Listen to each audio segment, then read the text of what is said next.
Hey everyone, welcome back to the Optimization Toolbox podcast. My name is Jenna Redfield. Today we have Theresa Rose with us. She is an amazing person who I just recently connected with, and I'll have her talk a little bit about what she does, but she's a crystallizer and co-creator, which I think those two words are so interesting. So Theresa, welcome to the podcast. Thank you so much, Jenna, for having me. I appreciate it. Yeah, and you're actually from Minnesota, but you recently moved to California, is that right? Or how I did did, yes. I was born in Minnesota, in St. Paul, Minnesota, and I've lived all over the country. Came back to Minnesota for about 10 years, and then life brought me another snow globe moment, and I was given an opportunity I couldn't refuse. So I headed west into the sunshine, which I realized I'm an outdoor plant by nature. So it's really been wonderful for my optimization of my energy to be somewhere where I can literally be outside under open sky has been incredibly rewarding for me from a productivity perspective and creativity perspective. Yeah, I was actually just in California 2 weeks ago. So it Awesome. was very nice to get out into the warmth, and it definitely has a different energy for sure than being here Yes. in Yes. Minnesota. But and we were actually connected through a friend, but when I started looking at your website, I was like, wow, this is so interesting. And I love that you have created kind of a language for yourself in terms of the terminology that you use. It's not something you can really Google, but it's something you understand right when you get there. How did you come to kind of get to the place where you're at with your business, and how did you come up with this concept? Well, like anything, you stick around long enough and you become wise. So I have had so many uh, iterations of my life, professionally and personally. And as a professional speaker that's been around for a dozen years, I saw in myself where I was in tremendous pain, frankly, and challenge and upset at the fact that I was so talented. I knew I was talented, and I wasn't seeing the results that I wanted because I was following everybody else's instructions on how to grow my business, how to get the word out, how to make a name for myself, and all the things. And it was a really painful experience to kind of try to share your brilliance out into the world and have it not land to the degree to which you know it could. So I knew that personally. And then I decided that I was going to go stop that. I don't want to do that anymore. And one of the books that I wrote, I decided I'm going to write a book that will last so long and that will be so me that I will no longer have to compete against every other wellness and mindfulness speaker. And I will never have to compete against free.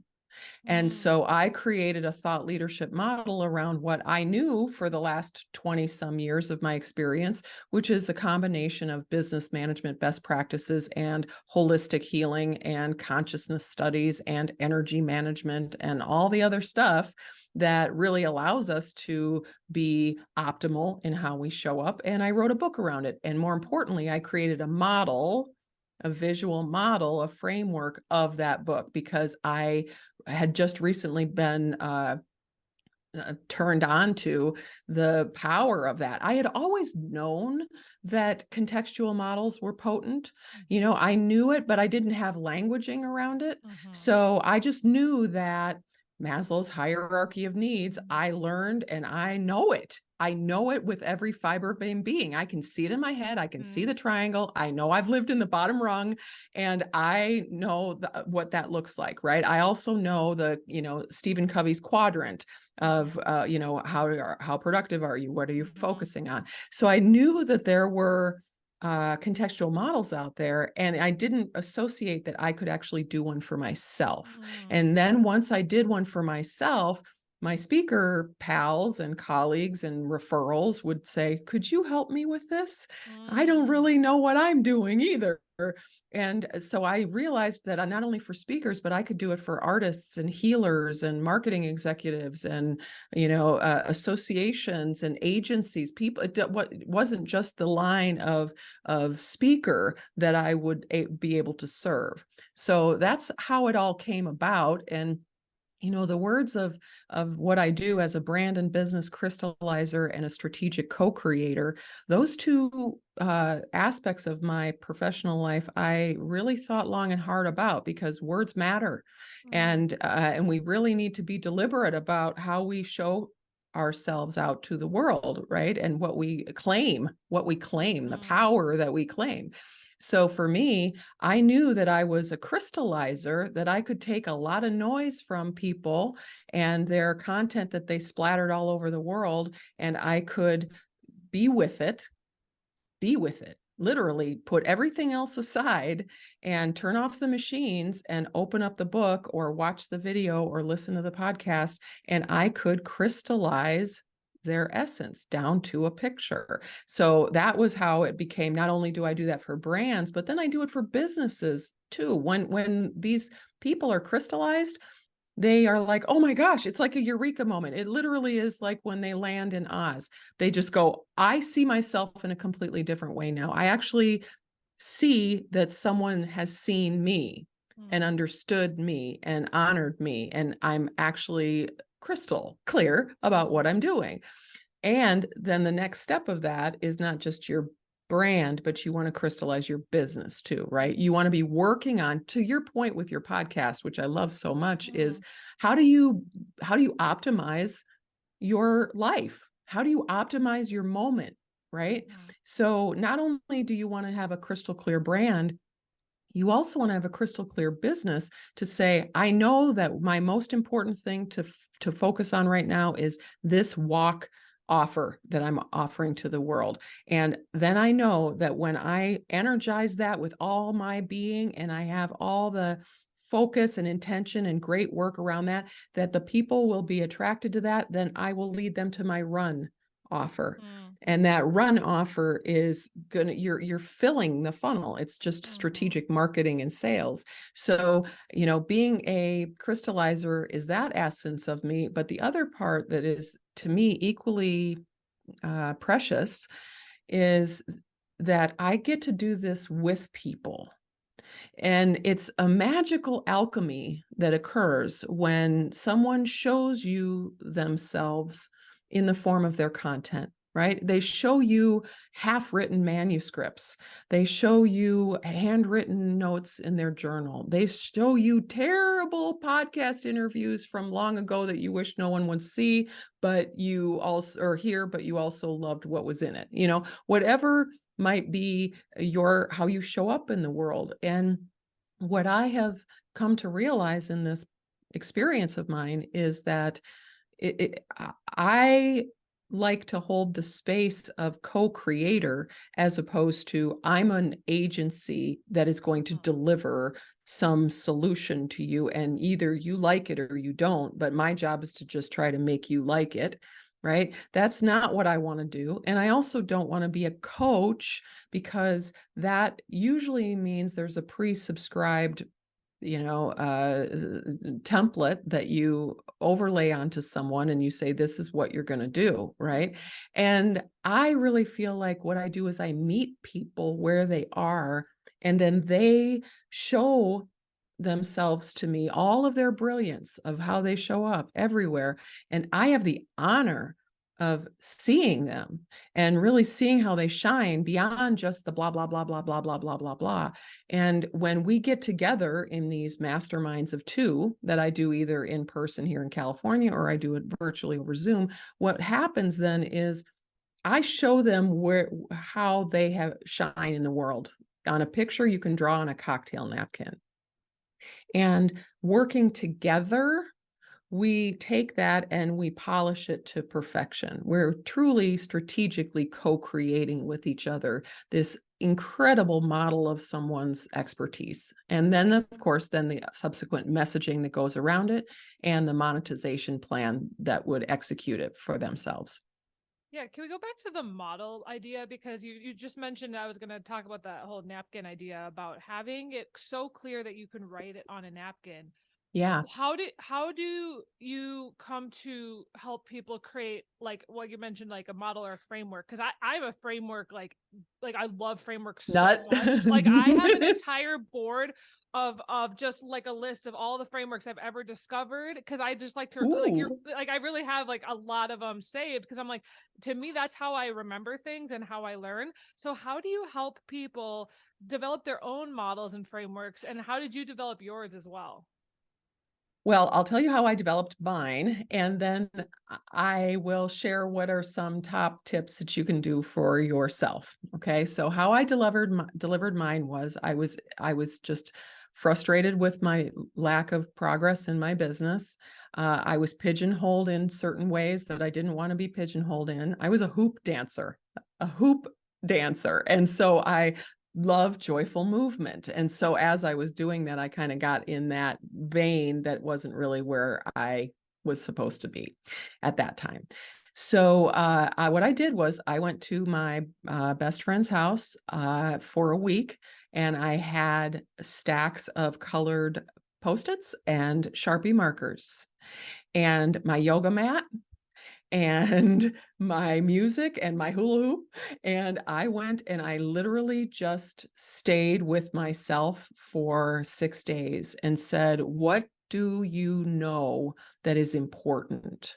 What do you know that can help people? If you were stuck in an elevator with someone, if you were stuck at an airport bar with someone and you had a conversation and they were in trouble with something at work, at home, or all day long, what would be advice that I could give them? Right. And I had a very, colorful background. I ran, an alternative healing center. I was am a Reiki master. I went through a lot of different holistic training. I'm also, a businesswoman too. Right. So I've run $100 million of annual revenue for a Fortune 100 company. So I know a lot of stuff about a lot of stuff.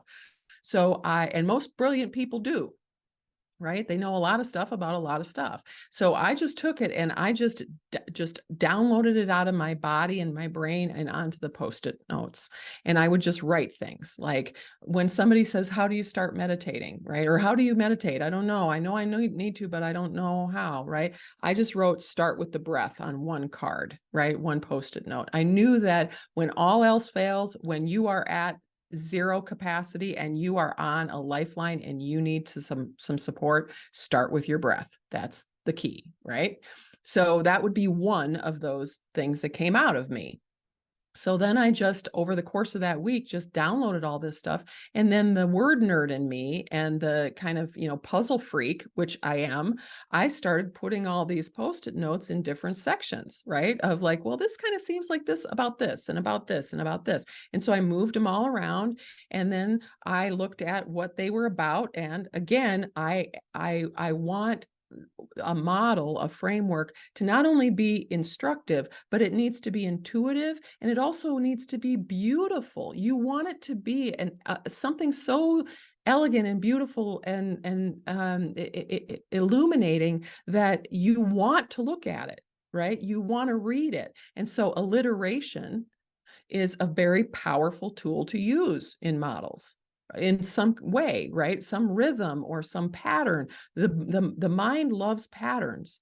So I was thinking, okay, how do I create all this stuff everywhere, this like explosion of Post-it notes? And I created a 9-part model that looks like a target, and in the middle of the target is mindfulness, right? And that is what I believe, in my view of the world, it all starts from that center point. And then there's 9 areas around that: movement, meditation, manifestations, messages, meetings and mentors and masterminds, messes, media, meals and Z's. I brought all those things into a model, visual model, that shows this is what mindfulness is to me, mindful performance. And that's the name of my model, mindful performance model. So I took out everything that was in me and created a visual framework for it. Now, how do other people do it? What I suggest for them, first and foremost, is to review where they shine. Okay. We so often do 2 things. Number one, we move so fast that we don't look at what we've actually done. We're only looking at moving forward, right? And your brilliance doesn't live forward. Your brilliance is behind you. What your framework is going to be based on is behind you. You've already done it. You don't have to do any more. Everybody thinks they have to do more, right? They have to get a different certificate, or they have to get this program, or no, you really don't. You shine no matter what. You shine already. You just can't see it, right? So it's back behind you. So that's number one. And number two is, even though you know it's back behind you, you need to have the courage to look at yourself. And not just courage to look at yourself and what you've done, you also need to have the self-worth to look at what you've done. Because most times people, like for me as a professional speaker, I mean, I've been doing this job for 12 years. I've been on big stages in front of, thousands and thousands of people. And I absolutely cringe when I see myself or hear myself. I just cannot stand it. Right. Because I'm like, do I really sound like that? Do I really look like that? Oh my God. I look like Quasimodo on stage. So I know it's tough. That's why it's so helpful to have somebody else do it, right? Because you get caught up in the dumb stuff when you're looking at your own content. Like, oh my God, look how big my butt looks in that, or whatever it might be, that you just start deciding, I don't want to have this. So looking back at what you do and how you shine is the first step to creating your own model. And creating that box of brilliance is what I call it. It's just a cloud-based box that you just dump your stuff in. As you do that, as you start to watch how you have shined. So Jenna, what you've written in the past, and what you have, presentations that you've made, and programs that you've offered, and all those kinds of things, you put all that in there, and then you revisit it with like your crystallization CSI glasses on. You put it on with not just skimming it and going, yeah, I know, I said that, but you actually go back and read it and watch it with full attention and start to notice, where do you light up? What keeps coming back over and over and over again? What are the things that lead me to how this is uniquely you? And when you do that level of exploration with your content, you will start to notice things. Right. And so then the key is, once you start to distill down the themes that you see, then the poetry, the artistry, the magic that happens is, how do you then create that into a beautiful visual, right? That has alliteration, or has meaning, and not just, meaningless alliteration. It needs to be meaningful alliteration. It has to mean something. And I'm not talking about acronyms. Acronyms are not a framework. An acronym is a cheat tool for a speaker to use to remember their content and to be cute. It's not for the recipient, because if I told you it's the success principle, SUCCESS, success stands for specific, U stands for unique, you're not going to remember that. Right. Yeah. As opposed to when it's around an actual picture, and preferably a picture that means something. So you're saying it needs to have more visual aspect to it. And also, I think the thing you're trying to say is, like, it has to be memorable so that people can share it, right? Because I feel like that's the thing that a lot of frameworks have. Yeah, they're like super complicated, and right, it's just like a lot of it. So I think, I think the thing that stuck out to me was, you have like a 3-step one as well. Yep. Amplify, yep. Clarify, amplify, monetize. Yeah. So like that to me was like, oh, that makes sense. Like, it's easy. Yep. There's 3 steps. I mean, how did you come up with that? And how does, can you kind of explain those 3 steps? Yeah, I would love to, because it's huge. It's everything to me. So what I noticed is, over the course of these years, right, that I was delivering these models and for other thought leaders. And then I started to, I had a period of time where I was running a thought leadership practice for a global executive network. So I was coaching dozens of top leaders, top speakers, coaches, consultants, advisors. And frankly, I heard the real deal. Okay. I saw what was really happening in their businesses. And what I noticed every single time, essentially, was that they were chasing after monetization opportunities. How do I monetize? How do I monetize? How do I monetize? Where do I need to do? Do I need to start a new coaching program? Do I need to do a course? Should I do a retreat? What about a mastermind? I got to do another speech. I got to do, right? They were constantly focused on monetize. Then what I noticed as a pattern is when they were not getting the success of what they needed, they would be pushing against the grain. They would be pushing against the like a current when they would try to amplify. They would be all focused on, I got to get the word out. I got to spread the word. I have to, get into this networking group or use this ad or have this PR or whatever. Like they were so fixated on amplification because their monetization wasn't panning out. And what I kept seeing without a shadow of a doubt is they were having a lack of clarity. They could not see themselves, and they kept throwing more and more words at it. And it was like, no. And I could feel it in my body when I would see this lack of clarity. And so what I started to notice in it is, to me, it's like every person is different. And what was so aggravating was that they all sounded the same.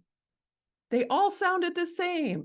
And I knew these people and they're brilliant, right? They were brilliant, totally talented, but they all sounded the same. So what I did is I created my own model, crystallized marketing and sales model for thought leadership that is very simple, which is you start in the heart. Every person's got brilliance inside of them that is unique to them. And it's like this crystal essence of who they are and why they serve.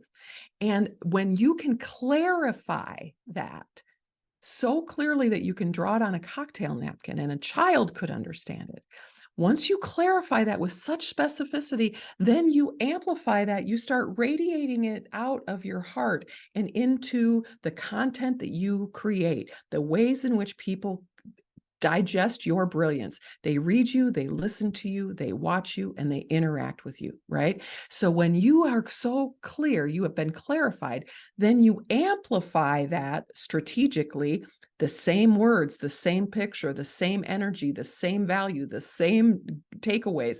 All those things are absolutely consistent across every channel that you go to in the world. Then what happens is there's a density, in my view, there's a density of your energy, of your impact, of your expertise that goes out to the ether all over the world, that then monetize kicks in naturally when people are attracted to who you are. I mean, this is like Think and Grow Rich stuff, right? This is all about getting really, really clear on your desire and your auto messaging of what you're doing so you can magnetize the people around you. Clarify, amplify, monetize in that order. And the way that you then do that makes what, coming back to your podcast, Jenna, optimization. You optimize your content creation because you're saying the same things all the time over and over again. And by the way, then you can hand it off to someone who can do it appropriately too, because they have the framework, they have the words and the pictures, right?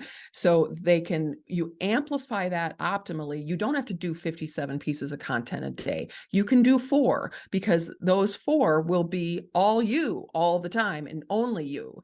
And then when you want to optimize your monetization, when you start to expand out to that level, then I highly encourage you to create a value ladder of your offerings. Walk, run, soar. Don't start cannibalizing off of yourself, your time, your money, your energy, and worse yet, make a confusing marketplace.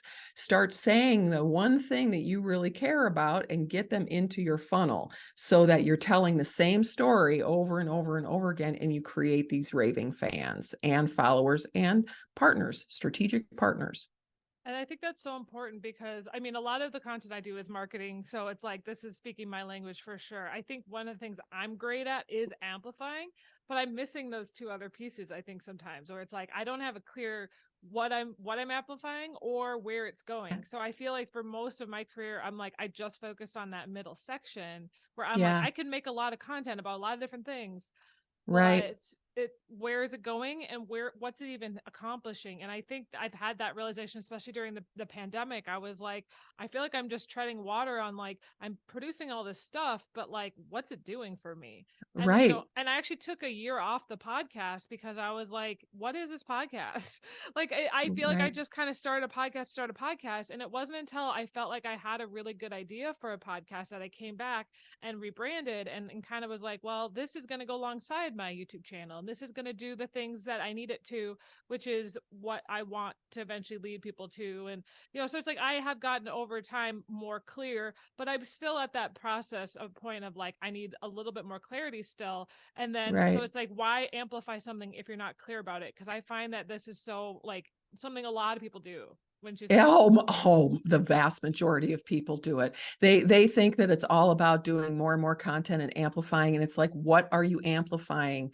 If you are not crystal clear where you can draw it on a cocktail napkin, then you are sending out word salad, thought spaghetti, and half-baked ideas. People, it's like the density of all that disparate information and insight doesn't have enough strength to pierce the noise of all of the distractions out there in the marketplace. The only way you can get up to that natural level of monetization is if you are imprinting. I call it a spirit print. This model that I create with people is that you're imprinting it over and over and over and over and over and over and over again. Then it has the density. And then content creation is so much more fun.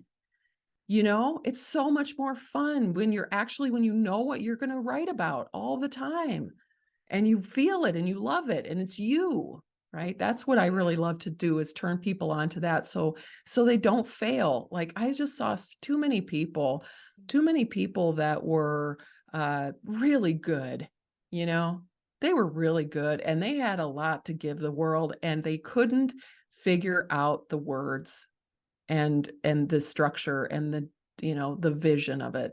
I have this. I know you talk about, you have whiteboards, because I saw Yeah. that. I actually did like a whiteboard session with myself the other day, so this is mine. Nice, But it nice. was interesting. So one of the things I kept saying was, I am not living up to my potential. That's something that I kept saying out loud. I'm curious how you help with that, because I think that's something that a lot of people struggle with, is like, I know I have all this inside of me, but how do I like get it out there? How do I discover what that potential is, and how do I get to that point? I'm assuming you hear that a lot from a lot of your people. Oh yeah, yeah. Everybody that I work with is in a place of lack. They don't know what the next step is. They know they could be doing more and they're not, right? There's just a delta between where they are and where they want to be. And so I think the first step is to first realize that or entertain the idea that you're necessarily always going to have that tension. When you are a aware, creative, person who cares about life, and how you show up in the world and how what impact you make, you are going to always feel the tension of not living up to your potential. So how do you get past it? You make friends with it. You make friends with it and make it known that, yeah, I heard a quote one time from Bruce Springsteen where he said something about his creative process, and he said you just have to get really comfortable with constantly being uncomfortable.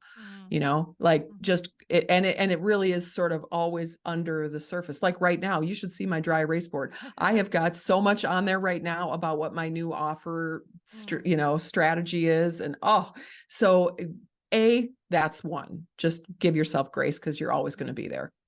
Number two would be, see the value of getting outside of your own conversation, your own dialogue, internal dialogue. I see a lot of mind loops happen.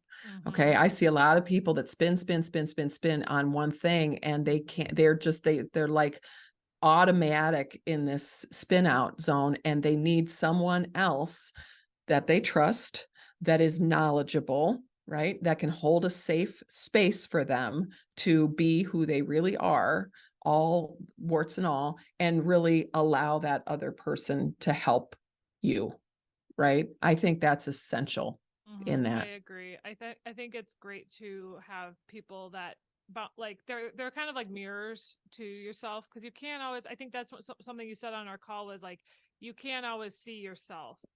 Oh, So you never can. You never can. I mean, if you think about yourself, the only way that you can actually see yourself physically, okay, is to look down, right? You look down and you see some things. And by the way, when we look down, I'll tell you how I feel.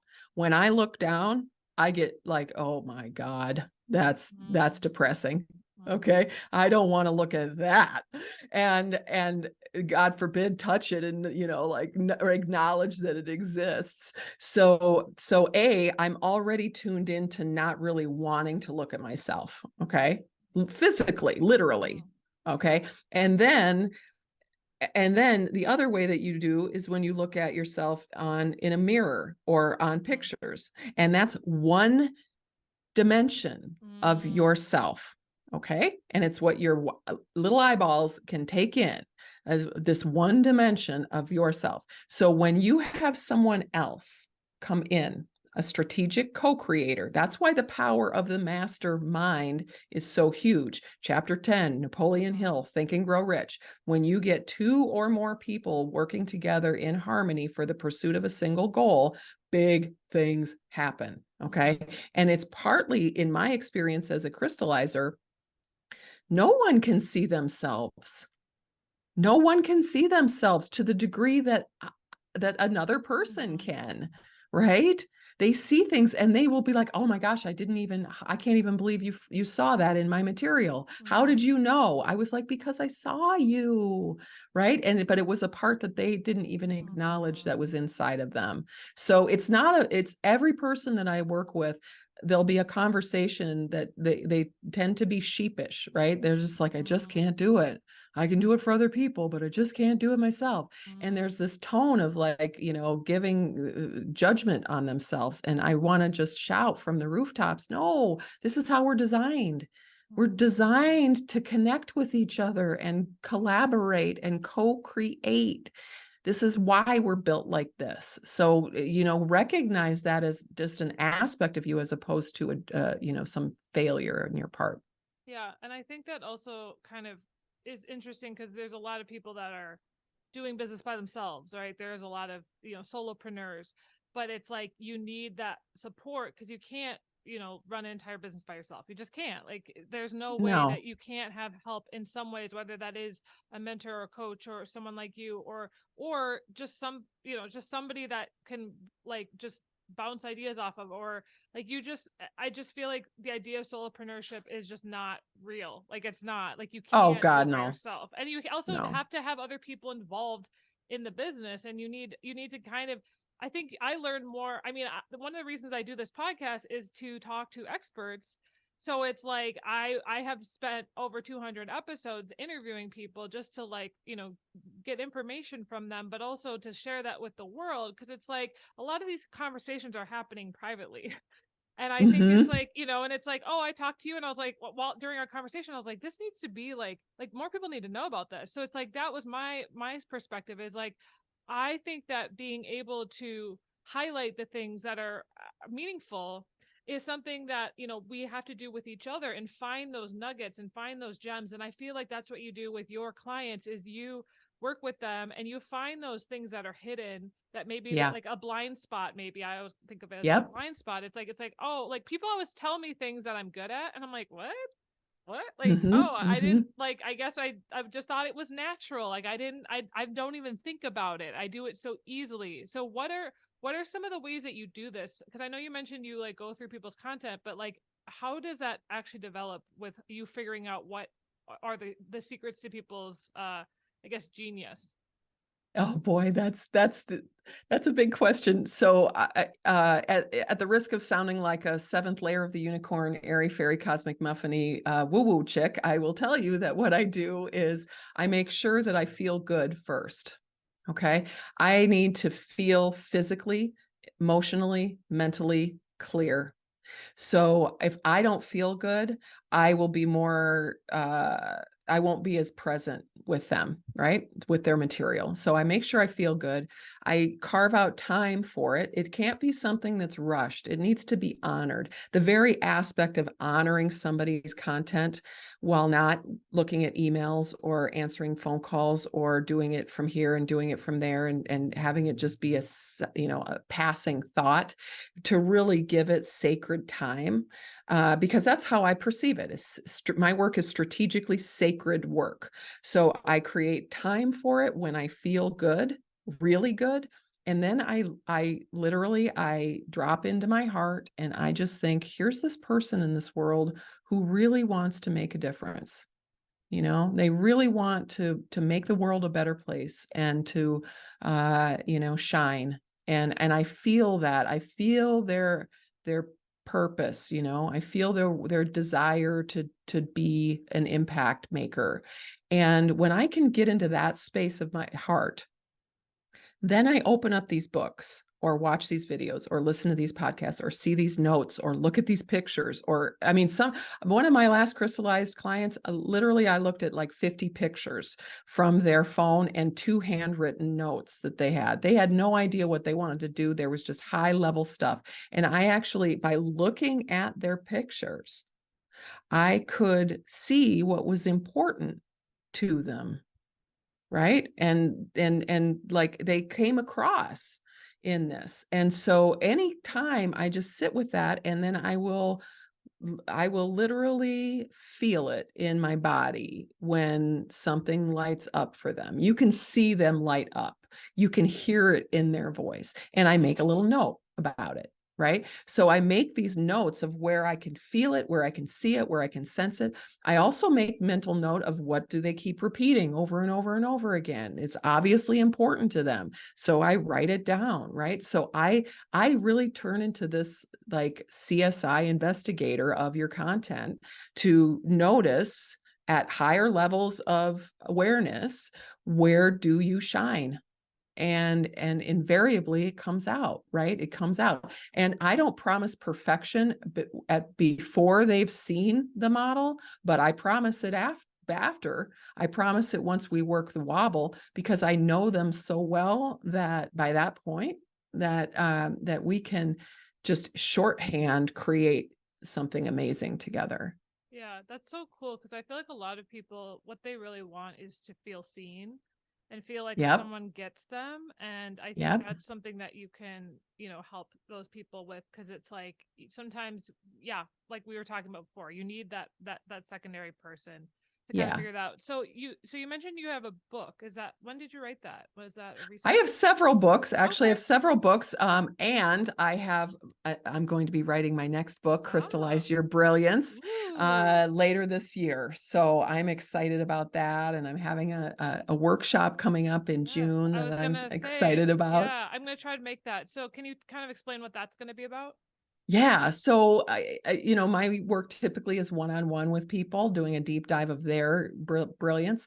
What I'm going to do in June is hold a space virtually for a group to do their DIY crystallizations. I'm going to walk them through the process of deciding what you want to, what your goals are, and digesting your content, distilling it down to its essence, designing a framework. How are you going to develop it in new content, right? Thinking through all the steps that I go through when I do it with my clients, and give them some insights, some tools, some ideas of what they can do to do it for themselves. Yeah, I think that's really powerful because I think a lot of people will need that, that option to be able to Yeah. work with you. And I think that having it in a group setting is great too, because like you said, sometimes more people than one is even helpful too with the feedback and everything. And I've actually been in masterminds. I have helped lead masterminds. So I think it's something that I see the power in the group and in just the time that you spend because you said what, 6 hours, right? It was like a 6 hour. Yeah, it's going to be 6 hours on Zoom, and I'm going to be doing some hot seats and giving some, spot coaching and really helping people. Like that's my hope, is I'm creating this digital circle of people that want to be crystallized, and I'm going to give them all my mojo that I possibly can to help them be able to see themselves so clearly that they can draw it on a cocktail napkin. Yeah, Because when you have that, boy, does life get a lot easier and a lot more abundant. I agree. And I think that's going to be amazing. So I hope everyone listening, checks it out. How do we find you on social media and all the places so that people can learn more? Yeah, absolutely. So first thing, I would love for them to come to my website, which is theresarose.com, which looks like there's a rose.com. If you ever wonder if I have an H or not, it's there's a rose.com/clear. When you do that, you'll get my complimentary access of my 10-part video course on the crystallization process. So that's a great first step of really learning what we're talking about here. And then my website continues to have the workshop information on there as well for the June 14th. And then as far as social, check me out at Theresa Rose Presents. I'm on LinkedIn, I'm on Facebook, I'm on Instagram, all the places. I would love to connect with your listeners. Awesome. Well, thank you so much for coming on. And I'm sure that everyone will love this episode and get so much out of it. So thank you so much. Thanks, Jen. I appreciate it. All Be right. well and make it a wonderful day. All right. Bye-bye. Bye.